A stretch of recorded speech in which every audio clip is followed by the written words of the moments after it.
우리는 일상 속에서 수많은 사람들과 다양한 관계를 형성하며 살아갑니다. 친구와의 우정, 가족과의 유대, 직장에서의 동료, 관계 등 우리가 맺는 모든 관계는 우리 삶의 질에 큰 영향을 미칩니다. 이러한 관계들을 더 깊고 의미 있게 만드는 데 있어 중요한 요소 중 하나가 바로 설득입니다. 설득은 단순히 상대방을 내가 원하는 방향으로 이끄는 것이 아니라 서로의 생각과 감정을 공유하고 이해함으로써 신뢰를 쌓고 관계를 발전시키는 중요한 도구입니다. 데일 카네기는 그의 저서에서 사람들을 설득하는 방법에 대해 깊이 다루며 이 기술이 인간관계에 미치는 긍정적인 영향에 대해 설명하고 있습니다. 카네기가 말하는 설득은 단순한 말재주나 상대방을 조종하는 기술이 아니라 진정성 있는 소통과 공감을 바탕으로 상대방의 마음을 여는 과정입니다. 이 과정에서 우리는 상대방을 존중하고 그들의 감정을 이해하려는 자세를 통해 더 나은 관계를 형성할 수 있습니다. 특히 설득은 우리가 갈등을 해결하고 협력을 이끌어내는 데 중요한 역할을 합니다. 예를 들어 직장에서 동료와의 의견 차이로 인해 갈등이 발생했을 때 설득의 기술을 활용하면 상대방의 입장을 이해하고 공감하며 문제를 해결할 수 있는 기회를 만들 수 있습니다. 이는 단순히 문제를 해결하는 것을 넘어 서로에 대한 신뢰를 강화하고 팀워크를 발전시키는 계기가 됩니다. 또한 설득은 가정 내에서도 큰 역할을 합니다. 부모와 자녀 간의 대화에서, 부부 간의 갈등에서 설득은 서로의 차이를 이해하고 공통된 목표를 향해 나아가도록 돕습니다. 설득의 힘을 제대로 이해하고 활용할 때 우리는 서로를 더 깊이 이해하고 존중하는 관계를 만들 수 있습니다. 이는 결국 우리가 더 행복하고 풍요로운 삶을 살아가는데 필수적인 요소가 됩니다. 따라서 사람들을 설득하는 것은 단순히 상대방을 설득해 자신의 의견을 따르게 하는 것이 아니라 더 나아가 서로의 차이를 인정하고 이해하며 협력할 수 있는 관계를 만드는 것입니다. 데일 카네기의 설득의 원칙들을 배우고 실천함으로써 우리는 인간관계를 개선하고 더 나은 사회를 만들어 나갈 수 있을 것입니다. 이 영상에선 여러분이 더 나은 인간관계를 형성하고 갈등을 해결하며 다른 사람들과의 소통을 더욱 의미 있게 만들기 위해 설득의 기술을 배우고 적용할 수 있도록 돕습니다. 데일 카네기의 설득 원칙은 단순한 말솜씨가 아닌 진정성과 공감을 바탕으로 한 소통의 힘을 강조합니다. 이 영상에선 일상 속에서 실천할 수 있는 5가지 방법을 배우면서 설득에 필요한 통찰을 얻을 수 있을 것입니다. 1점, 미소를 지으세요. 미소는 우리가 상대방에게 첫인상을 전달하는 데 있어 강력한 도구입니다. 첫인상은 종종 사람들과의 관계의 방향을 결정짓는 중요한 요소가 되며 그 과정에서 미소는 상대방에게 긍정적이고 친근한 인상을 심어줄 수 있습니다.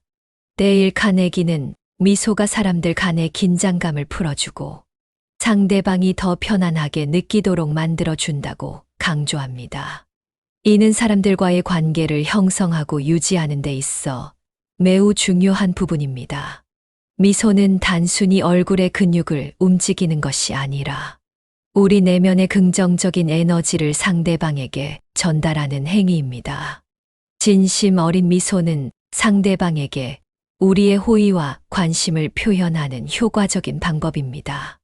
예를 들어 처음 만나는 사람에게 미소를 짓는 것만으로도 그들이 경계를 풀고 대화에 더 열려 있게 만들 수 있습니다. 이는 낯선 상황에서도 사람들과 빠르게 친밀감을 형성하는 데 도움을 줍니다. 또한 미소는 우리 자신의 감정에도 긍정적인 영향을 미칩니다. 연구에 따르면 미소를 지을 때 뇌는 긍정적인 감정을 느끼게 하는 호르몬을 분비하며 이는 우리의 기분을 좋게 만들고 스트레스를 줄이는데 도움이 됩니다. 이러한 긍정적인 감정은 상대방에게도 전염되며 더 나은 분위기에서 대화가 이루어질 수 있도록 돕습니다. 직장에서 상사나 동료에게 미소를 지으며 인사를 건네는 것만으로도 업무 환경이 훨씬 더 친근하고 협력적인 분위기로 바뀔 수 있습니다. 미소의 효과는 가정에서도 마찬가지로 중요합니다. 가족 간의 갈등이나 오해가 있을 때 먼저 미소를 짓고 다가가는 것은 상대방의 마음을 열게 하고 갈등을 해결하는 첫걸음이 될 수 있습니다. 예를 들어 자녀가 잘못을 했을 때 부모가 화난 얼굴로 다가가는 것보다 미소를 지으며 대화를 시작한다면 자녀는 자신의 잘못을 더 솔직하게 인정하고 개선하려는 태도를 보일 가능성이 높습니다. 결국 미소는 사람들 간의 거리감을 좁히고 긍정적인 에너지를 나누는 중요한 수단입니다. 데일 카네기가 말하는 미소의 힘은 단순히 예의 바른 행동을 넘어서 인간관계를 형성하고 발전시키는 데 필수적인 요소입니다. 우리가 더 자주 미소를 짓고 진심으로 상대방을 대할 때 더 많은 사람들이 우리와 함께하고 싶어 하며 더 나은 관계를 맺을 수 있을 것입니다. 2점 이름을 불러주세요. 사람의 이름을 기억하고 불러주는 것은 상대방에게 특별한 의미를 부여하는 중요한 행위입니다. 이름은 그 사람의 정체성을 나타내는 가장 중요한 단어 중 하나로 데일 카네기는 상대방의 이름을 부르는 것이 그들에게 개인적인 관심을 보여주고 상대방이 존중받고 있다는 느낌을 주는 강력한 방법이라고 강조했습니다. 이름을 불러주는 것은 단순히 그 사람을 지칭하는 것을 넘어 상대방에게 그들이 중요한 존재임을 확인시켜주는 역할을 합니다. 예를 들어 우리가 누군가의 이름을 기억하고 대화 중에 그 이름을 부를 때 상대방은 자신이 특별한 대우를 받고 있다고 느낍니다.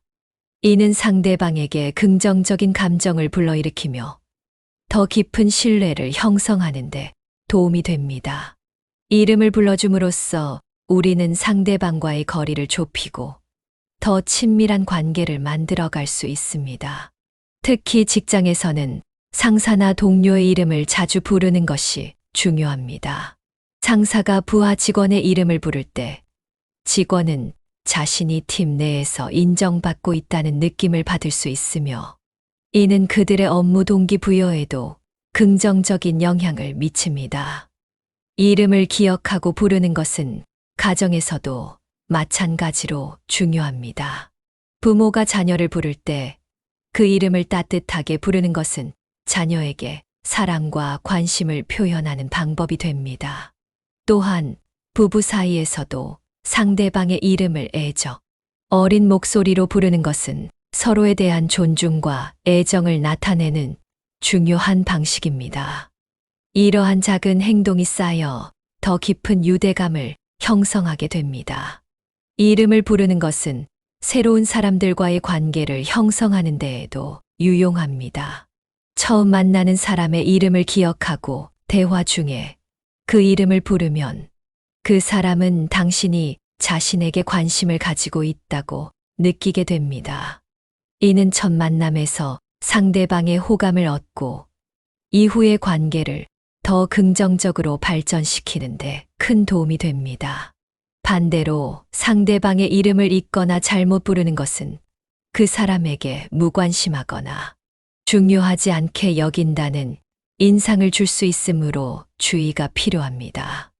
데일 카네기는 사람의 이름은 그 사람에게 있어 어떤 언어의 단어보다도 가장 달콤하고 중요한 소리라고 말했습니다.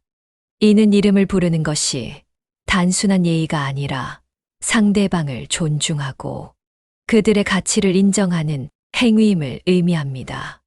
우리가 상대방의 이름을 기억하고 자주 부를 때 우리는 그들과의 관계에서 더 큰 신뢰와 친밀감을 쌓을 수 있으며 이를 통해 더 나은 인간관계를 형성할 수 있을 것입니다. 4점 관심사를 얘기해 주세요. 상대방의 관심사에 대해 이야기하는 것은 사람들과의 관계를 발전시키는 데 있어 매우 중요한 요소입니다. 사람들은 자신이 관심을 가지고 있는 주제에 대해 이야기할 때 더 열정적이고 개방적인 태도를 보입니다. 데일 카네기는 상대방의 관심사를 파악하고 그에 대해 이야기하는 것이 상대방의 마음을 여는 중요한 방법이라고 강조했습니다. 이는 상대방이 자신이 존중받고 있으며 자신의 의견이 가치 있다고 느끼게 만듭니다. 우리가 대화를 나눌 때 상대방의 관심사에 대해 질문하고 그에 대해 이야기하는 것은 상대방에게 깊은 인상을 남기며 신뢰를 쌓는데 도움을 줍니다. 예를 들어 상대방이 스포츠에 관심이 많다면 그들이 좋아하는 팀이나 경기 결과에 대해 이야기를 나누는 것이 효과적입니다. 이는 그들이 자신이 관심 있는 주제를 다른 사람과 공유할 수 있다는 기쁨을 느끼게 하고 당신과의 대화가 의미 있다고 느끼게 만듭니다. 이렇게 관심사에 대해 이야기하는 것은 상대방이 더 편안하게 자신의 생각과 감정을 표현하도록 도와주며 관계를 더욱 친밀하게 만듭니다.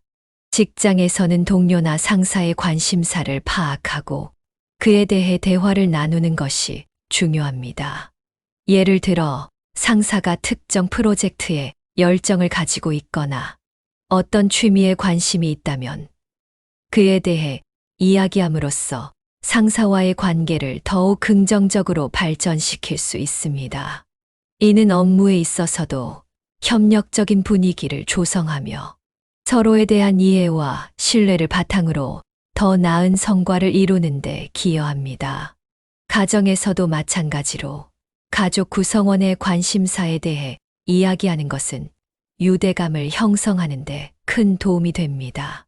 부모가 자녀의 관심사에 대해 진심으로 귀 기울이고 대화를 나누면 자녀는 자신이 존중받고 있다고 느끼며 부모와 더 깊은 신뢰를 쌓을 수 있습니다. 예를 들어 자녀가 좋아하는 만화나 게임에 대해 관심을 가지고 함께 이야기를 나눈다면 자녀는 부모와의 대화가 즐겁고 의미 있다고 느낄 것입니다. 부부 사이에서도 서로의 관심사에 대해 이해하고 공유하는 것은 관계를 더욱 깊고 친밀하게 만드는 중요한 요소입니다. 새로운 사람들과의 만남에서도 그들의 관심사에 대해 이야기하는 것은 강력한 도구가 됩니다. 처음 만나는 사람에게 그들이 좋아하는 것에 대해 질문하고 그 주제에 대해 이야기를 나누는 것은 상대방의 경계를 허물고 더 가까워질 수 있는 기회를 제공합니다. 여행에 관심이 많은 사람과 만났을 때 그들의 여행 경험에 대해 묻고 함께 이야기를 나누면 상대방은 당신과의 대화가 흥미롭고 의미 있다고 느낄 가능성이 높습니다. 결국 상대방의 관심사에 대해 이야기하는 것은 그들에게 자신이 중요하고 존중받고 있다는 느낌을 주는 강력한 방법입니다. 데일 카네기가 말하는 관심사의 중요성은 단순히 대화를 이어가는 것이 아니라 상대방과의 관계를 더욱 깊고 의미 있게 만드는 데 있습니다. 우리가 상대방의 관심사에 진심으로 귀 기울이고 공감할 때 우리는 더 많은 사람들과 긍정적이고 친밀한 관계를 맺을 수 있을 것입니다. 4점 잘못을 인정하세요. 자신의 잘못을 인정하는 것은 인간관계에서 중요한 신뢰를 쌓는 방법 중 하나입니다. 많은 사람들이 실수를 저지르고 나면 그 사실을 숨기거나 변명하려고 합니다. 그러나 이러한 행동은 오히려 상대방의 신뢰를 떨어뜨리고 관계를 악화시킬 수 있습니다.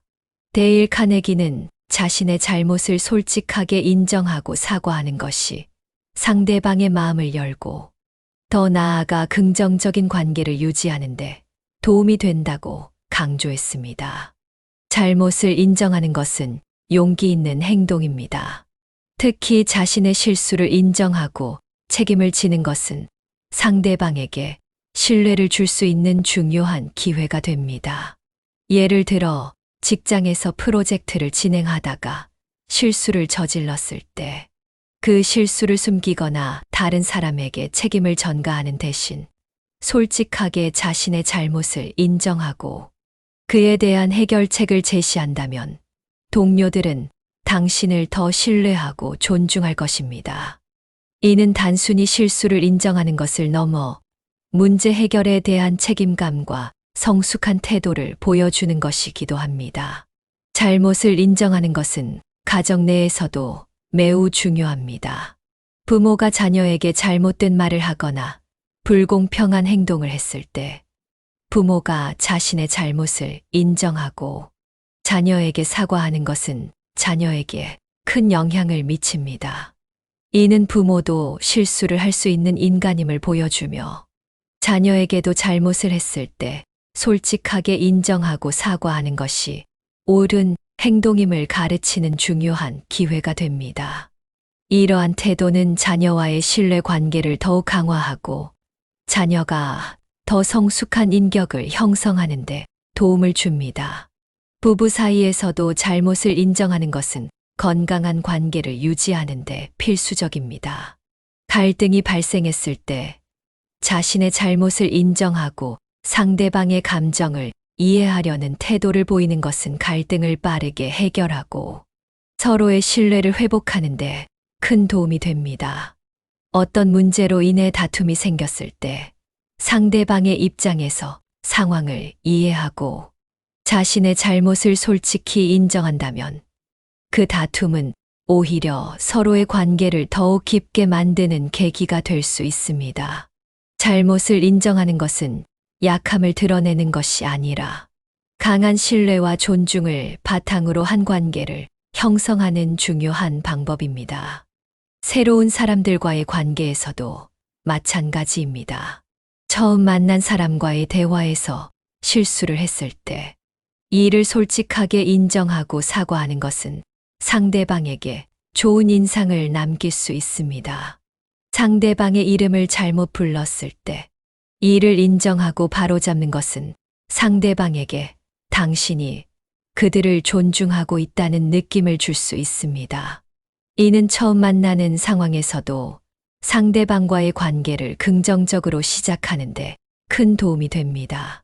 결국 잘못을 인정하는 것은 상대방에게 신뢰를 주고 관계를 더욱 깊고 긍정적으로 만드는 중요한 요소입니다. 데일 카네기가 강조한 것처럼 잘못을 숨기고 변명하는 대신 솔직하게 인정하고 책임을 지는 태도는 상대방의 마음을 여는 열쇠가 됩니다. 우리가 잘못을 인정할 때 상대방은 우리의 진정성을 느끼고 더 깊은 신뢰와 유대감을 형성할 수 있을 것입니다. 이를 통해 우리는 더 나은 인간관계를 형성하고 서로를 이해하며 성장할 수 있는 기회를 만들 수 있습니다. 5점. 경청의 기술을 익히세요. 경청은 상대방의 마음을 여는 가장 중요한 소통의 기술 중 하나입니다. 많은 사람들이 대화를 할 때 자신의 생각을 표현하는 것에 집중하지만 진정한 소통은 상대방의 말을 진심으로 듣는 데서 시작됩니다. 데일 카네기는 경청이 상대방에게 존중과 관심을 보여주는 가장 효과적인 방법이라고 강조했습니다. 경청은 단순히 귀로 듣는 게 아니라 상대방의 말에 집중하고 그들의 감정과 생각을 이해하려는 태도입니다. 진정한 경청은 상대방이 자신이 중요하고 존중받고 있다고 느끼게 만듭니다. 직장에서 동료가 자신의 어려움이나 고민을 이야기할 때 우리는 그들의 말을 가로막거나 조언을 강요하기보다는 조용히 들어주는 것이 중요합니다. 이러한 경청의 자세는 상대방에게 당신이 그들의 감정을 이해하고 있으며 그들의 이야기를 진지하게 받아들이고 있다는 인상을 줄 수 있습니다. 이는 동료 간의 신뢰를 형성하고 더 나은 협력을 이끌어내는 데 중요한 역할을 합니다. 경청은 또한 가정 내에서 중요한 역할을 합니다. 자녀가 학교에서 겪은 일이나 친구와의 관계에서 느낀 감정을 부모에게 이야기할 때 부모가 진심으로 귀 기울여 듣는 것은 자녀의 감정을 인정하고 존중하는 중요한 방법입니다. 자녀는 부모가 자신의 이야기를 들어줄 때 자신이 중요하다고 느끼며 부모와의 신뢰 관계가 강화됩니다. 이는 자녀가 더 솔직하게 자신의 감정을 표현하고 어려운 상황에서도 부모에게 도움을 요청할 수 있는 기반을 마련해 줍니다. 부부 간의 관계에서도 경청은 매우 중요한 역할을 합니다. 서로의 감정을 이해하고 공감하기 위해서는 상대방의 말을 끊지 않고 끝까지 들어주는 것이 필요합니다. 갈등 상황에서 한쪽이 자신의 감정을 표현할 때 상대방이 그 말을 경청하고 이해하려고 노력한다면 그 갈등은 빠르게 해결될 수 있으며 오히려 서로에 대한 이해와 사랑이 깊어질 수 있습니다. 경청은 상대방의 감정을 인정하고 그들이 말하는 내용이 중요하다는 것을 보여주는 가장 좋은 방법입니다. 새로운 사람들과의 만남에서도 경청의 기술은 큰 역할을 합니다. 처음 만난 사람에게 진심으로 그들의 이야기를 들어주는 것은 상대방에게 좋은 인상을 남기고 그들과의 관계를 긍정적으로 발전시키는데 도움이 됩니다. 상대방이 자신의 취미나 경험에 대해 이야기할 때 우리는 그들의 말을 잘 듣고 적절한 반응을 보이는 것이 중요합니다. 이는 상대방이 자신에게 관심을 가지고 있다고 느끼게 하며 더 나은 대화를 이어나갈 수 있도록 돕습니다. 경청은 또한 상대방의 비언어적 신호를 이해하는 데에도 중요합니다. 사람들은 말로 표현하지 않는 감정이나 생각을 몸짓, 표정, 목소리, 톤 등을 통해 전달합니다. 이러한 비언어적 신호를 이해하기 위해서는 상대방에게 집중하고 그들의 반응을 관찰하는 것이 필요합니다. 이러한 경청의 자세는 상대방이 자신이 완전히 이해받고 있다는 느낌을 주며 더 깊은 신뢰와 유대감을 형성하는 데 큰 도움이 됩니다. 데일 카네기는 사람들은 자신을 이해해주는 사람을 좋아한다고 말했습니다. 이는 경청이 단순히 소통의 한 부분이 아니라 상대방과의 관계를 깊고 의미 있게 만드는 핵심 기술임을 의미합니다. 우리가 상대방의 말을 진심으로 듣고 그들의 감정에 공감하며 반응할 때 우리는 그들과의 관계에서 더 큰 신뢰와 친밀감을 쌓을 수 있습니다. 경청은 상대방을 존중하고 그들의 가치를 인정하는 행위로 이를 통해 우리는 더 나은 인간관계를 형성하고 서로를 이해하며 성장할 수 있는 기회를 만들 수 있을 것입니다. 데일 카네기의 설득의 원칙들은 단순히 사람들을 조종하거나 원하는 방향으로 이끄는 기술이 아닙니다. 이는 상대방에 대한 진정한 관심과 존중을 바탕으로 한 소통의 기술입니다. 우리는 미소를 지으며 상대방에게 긍정적인 인상을 주고 그들의 이름을 기억하며 그들을 특별하게 여기고 관심사에 대해 이야기하며 그들의 가치를 인정하고 잘못을 인정하고 사과하며 신뢰를 쌓고 진정한 경청을 통해 그들의 마음을 이해할 수 있습니다. 이러한 모든 요소들은 우리의 인간관계를 더욱 깊고 의미 있게 만듭니다. 설득은 단순히 상대방을 설득하는 것이 아니라 서로의 차이를 이해하고 협력하며 더 나은 관계를 만들어가는 과정입니다. 우리는 이러한 설득의 원칙들을 일상 속에서 실천함으로써 서로에게 더 큰 신뢰와 친밀감을 쌓고 함께 성장해 나갈 수 있습니다. 이를 통해 우리는 더 나은 인간관계를 형성하고 더 행복하고 풍요로운 삶을 살아갈 수 있을 것입니다. 데일 카네기의 가르침을 실천함으로써 우리는 우리 주변의 사람들과 더 의미 있는 관계를 맺고 더 나은 사회를 만들어 나갈 수 있을 것입니다. 영상이 도움이 되었다면 좋아요와 구독 부탁드립니다. 감사합니다.